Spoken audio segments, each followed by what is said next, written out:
Hi guys, Lyndon here at the start of the Leopard Trail hike. I'm about to head out on another beautiful winter's Leopard Trail. This is a video I'm going to make on how to prepare your feet for 4 days of hiking.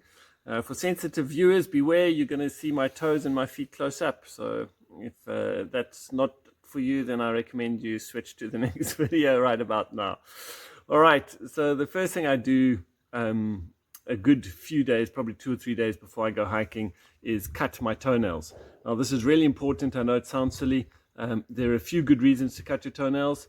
Number one, the pressure on your toenail when you're hiking on your up and your down slopes becomes quite intense. If you've got longer toenails, it then transfers that pressure and you'll often get sore toes, if not worse. We have had people whose big toe in particular goes black after a 4-day hike. So just make sure that you have trimmed your toenails.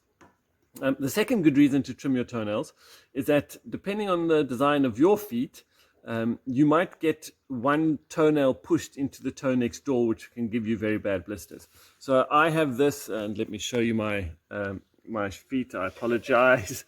So this toe here, if I haven't cut the toenail, that toe, when it gets pushed by the boot, it actually toenail cuts into this toe over here on this side, and gives me a blister almost every time.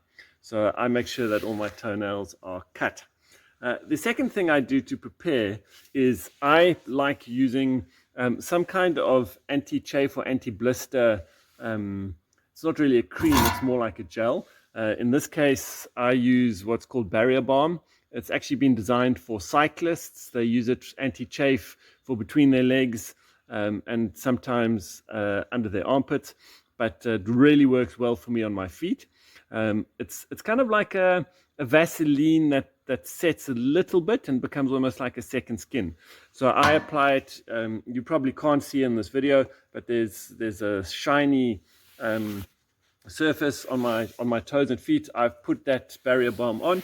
It'll normally last the 4 days once I put it on, and I also will put it on at the back of my heel just to make sure that this has a bit more protection, almost like a second skin from the rubbing at the back.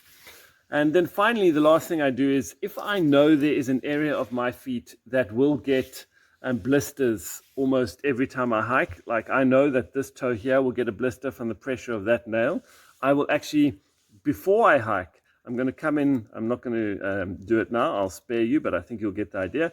I'm going to come in and I'm going to put a plaster over that toe where it normally gets a blister.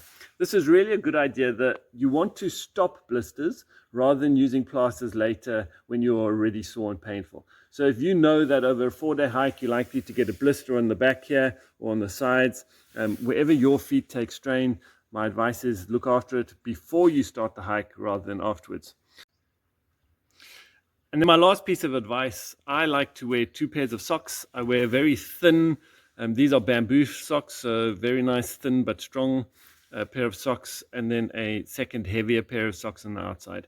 I find this just helps prevent chafing and blisters, as it gives me almost like a secondary protection layer against that one. All right, hope you have a fantastic hike.